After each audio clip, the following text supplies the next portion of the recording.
Hi ಎಲ್ರಿಗೆ ನಮಸ್ಕಾರ. Welcome to NKT series. ಇದು ನಮ್ಮ ಮಾವನ ಮಗಳು ನಾಮಕರಣಕ್ಕೆ ಹೋಗ್ತಾ ಇರೋಳಾಗಿರುತ್ತೆ. ಆ್ಯಕ್ಚುಲಿ ನಾಮಕರಣ ಆಗಿರೋದು November 9th. ನಾನು ಸ್ವಲ್ಪ ಲೇಟಾಗಿ ಅಪ್ಲೋಡ್ ಮಾಡ್ತಾ ಇದ್ದೀನಿ ಅಷ್ಟೇ.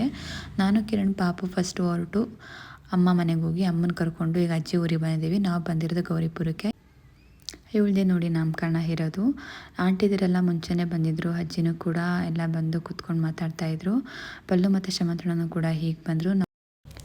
ನಾಳೆ ನಾಮಕರಣ ಇರೋದ್ರಿಂದ ಅಡುಗೆಗೆಲ್ಲ ರೆಡಿ ಮಾಡ್ಕೊಬೇಕಲ್ಲ ಮುಂಚೆನೇ. ಸೊ ಅದಕ್ಕೆ ಸ್ಟವ್ ಪೂಜೆ ಮಾಡೋಣ ಅಂತ ಬಂದ್ವಿ. ಈ ನಾಮಕರಣ ಎಲ್ಲ ನಡೀತಾ ಇರೋದು ಗೌರಿಪುರದಲ್ಲಿ ಆಂಜನೇಯ ಟೆಂಪಲ್ ಹತ್ರ. ಅವ್ರ ಮನೆದೇವರು ಕೂಡ ಅದೇ. ಅವರು ಕೂಡ ಮಗು ಹುಟ್ಟೋದಕ್ಕಿಂತ ಮುಂಚೆ ಹರಕೆ ಕಟ್ಕೊಂಡಿದ್ರು, ಅಲ್ಲೇ ನಾಮಕರಣ ನಡೆಸ್ಕೊಡ್ತೀವಿ ಅಂತ. ಅದಕ್ಕಿಂತ ಮುಂಚೆ ಎಲ್ಲಿ ಪೂಜೆ ಕಟ್ಟಿಸ್ಬೇಕಾಗಿತ್ತು ಆಂಜನೇಯ ಟೆಂಪಲಲ್ಲಿ. ಸೊ ನೈಟು ಅಲ್ಲಿಗೆ ಹೋಗ್ತಾ ಇದ್ದೀವಿ. ಅಲ್ಲಿಂದ ಮನೆಯಿಂದ ಒಂದು ಸ್ವಲ್ಪ ದೂರ ಆಗುತ್ತೆ ಅಷ್ಟೇ, ವಾಕಬಲ್ ಡಿಸ್ಟೆನ್ಸ್ ಇದೆ. ಎಲ್ಲ ಆಂಟಿದಿರು ಕೂಡ ಮುಂಚೆನೇ ಬಂದಿದ್ದರು. ನಮಗೆ 4 ಜನ ತಂಗಿದಿರು, ಒಬ್ಬರು ತಮ್ಮ ಅಷ್ಟೇ. ಅದೇ ನಮ್ಮ ಮಾವನ ಪಾಪು ನಾಮಕರಣ ಅಂತ ಹೇಳಿದ್ದು ನಾನು ಮತ್ತು ನಮ್ಮ ಚಿಕ್ಕ ಆಂಟಿ ಸುಕನ್ಯ ಆಂಟಿ ಎಲ್ಲ ದೇವಸ್ಥಾನ ಹತ್ರ ಹೋಗ್ತಾ ಇದ್ದೀವಿ. ದೇವಸ್ಥಾನದ ಆಲ್ರೆಡಿ ನಾಳೆ ಫಂಕ್ಷನ್ ಅಲ್ವಾ, ಸೊ ಹಾಗಾಗಿ ಈ ಥರ ಶಾಮಿನೆಲ್ಲ ಹಾಕಿ ರೆಡಿ ಮಾಡ್ತಾ ಇದ್ದಾರೆ. ಬನ್ನಿ ಒಳಗಡೆ ಯಾವ ಥರ ಇದೆ ದೇವಸ್ಥಾನ ಎಲ್ಲ ಕೂಡ ನಿಮಗೆ ತೋರಿಸ್ಕೊಡ್ತೀನಿ. ನಾವು ನಾಮಕರಣ ಮಾಡಿದ್ದು ಕಾರ್ತಿಕ್ ಮಾಸದಲ್ಲಿ. ಸೊ ಹಂಗಾಗಿ ಎಲ್ಲರೂ ಕೂಡ ದೀಪ ಹಚ್ತಾ ಇದ್ದಾರೆ. ಇದೇ ನೋಡಿ ಆಂಜನೇಯ ಟೆಂಪಲ್ಲು. ಹೊರಗಡೆಯಿಂದ ಈ ಥರ ಕಾಣುತ್ತೆ. ಪೂಜೆಗೆಲ್ಲ ತುಂಬ ಚೆನ್ನಾಗಿ ರೆಡಿಯಾಗಿದೆ. ಇದು ಮೆರವಣಿಗೆ ದೇವರಾಗಿರುತ್ತೆ, ಆಂಜನೇಯ ಸ್ವಾಮಿದು. ಇಲ್ಲಿ ಕೂಡ ಆಂಜನೇಯ ಸ್ವಾಮಿ ಒಂದು ಮೂರ್ತಿ ಇದೆ. ಆಂಜನೇಯ ಸ್ವಾಮಿನ ನೋಡಿ ಪೂಜೆಗೆ ಯಾವ ಥರ ಅಲಂಕಾರ ಮಾಡಿದ್ದಾರೆ. ಎಲ್ಲಿ ಪೂಜೆ ಅಂತಂದರೆ ಎಲೆಗಳಿಂದ ಅಲಂಕಾರ ಮಾಡಿರ್ತಾರೆ. ಇಲ್ಲಿ ಆಂಟಿ ಕೂಡ ಪ್ರಸಾದಕ್ಕೆಲ್ಲ ರೆಡಿ ಮಾಡ್ಕೋತಾ ಇದ್ದಾರೆ.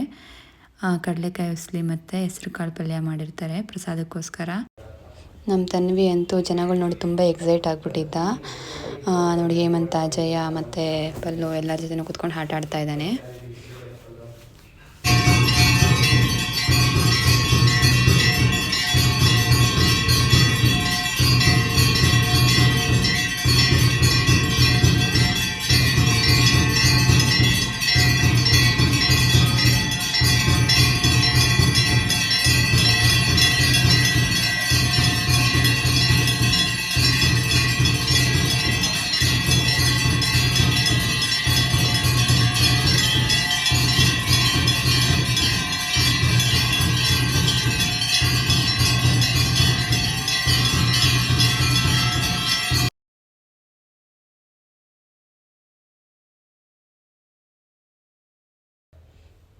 ಪೂಜೆ ಎಲ್ಲ ತುಂಬ ಚೆನ್ನಾಗಾಯಿತು. ಪೂಜೆ ಎಲ್ಲ ಮುಗಿಸ್ಕೊಂಡು ಮನೆಗೆ ಹೋಗಿ ಊಟ ಮಾಡಿಕೊಂಡು ಮತ್ತೆ ಬಂದ್ವಿ ದೇವಸ್ಥಾನದ ಹತ್ರ.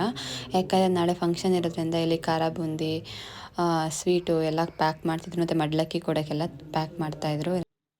ಎಲ್ಲರೂ ಕೂತ್ಕೊಂಡು ಮಾತಾಡಿಕೊಂಡು ಪ್ಯಾಕ್ ಮಾಡ್ತಾ ತಮಾಷೆ ಮಾಡ್ತಾ ಎಲ್ಲ ಪ್ಯಾಕ್ ಮಾಡ್ತಾಯಿದ್ರು. ಈ ಥರ ಕೂರೋದೇ ಅಪರೂಪ ಅಲ್ವಾ. ಎಲ್ಲ ಫಂಕ್ಷನಲ್ಲಿ ಎಲ್ಲರೂ ಒಟ್ಟಿಗೆ ಕೂತ್ಕೊಂಡು ಟೈಮ್ ಪಾಸ್ ಮಾಡಿದ್ರೆ ಎಷ್ಟು ಖುಷಿ ಇರುತ್ತೆ. ಈ ಪ್ಯಾಕಿಂಗ್ ಎಲ್ಲ ಮಾಡೋ ಅಷ್ಟೊತ್ತಿಗೆ ನೈಟ್ 12 ಆಗ್ಬಿಟ್ಟಿತ್ತು. ತುಂಬ ಚಳಿ ಇತ್ತು ಆ್ಯಕ್ಚುಲಿ.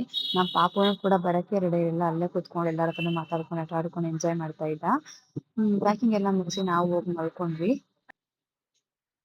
ನಾಳೆ ಬೆಳಿಗ್ಗೆ ನವಗ್ರಹ ಪೂಜೆ ಇದೆ ನೋಡಿ. ಟೀ ಎಲ್ಲ ರೆಡಿ ಆಗಿದೆ. ನಾವು ಬಂದು ಟಿಫನ್ ಮಾಡ್ಕೊಂಡ್ವಿ. ಇಡ್ಲಿ ಮಾಡಿಸಿತ್ತು. ಇಲ್ಲಿ ಎಲ್ಲ ಪೂಜೆಗೆಲ್ಲ ರೆಡಿ ಆಗ್ತಾ ಇದೆ. ನಮ್ಮ ಮಾಮ ಅಂತೂ ನಮ್ಮ ದಿಯಾಗಿಂತ ಜಾಸ್ತಿ ಮಿಂಚ್ತಾ ಇದ್ದಾರೆ. ನೋಡಿ ಹೆಂಗ್ ಕಾಣ್ತಾ ಇದ್ದಾರೆ. ಜನಿತ ತಾಪತ್ರಯ ನಿವಾರಣಾರ್ಥಂ ದೋಷ ಸಂತೋಷ ನಿವಾರಣೇನ ಶ್ರೀ ತೊಟ್ಟು ಪೂಜೆ ಶಾಸ್ತ್ರ ಎಲ್ಲ ಮಂತ್ರ ಮುಗಿಸ್ಕೊಂಡು ಇಲ್ಲಿ ನಾಮಕರಣ ದೇವಸ್ಥಾನ ನಡೀತಾ ಇದೆ. ಎಲ್ಲ ರೆಡಿ ಆಗಿದೆ. ಇವ್ರು ನೋಡಿ ಪೂಜೆ ಮುಗಿದ್ಮೇಲೆ ಯಾವ ತರ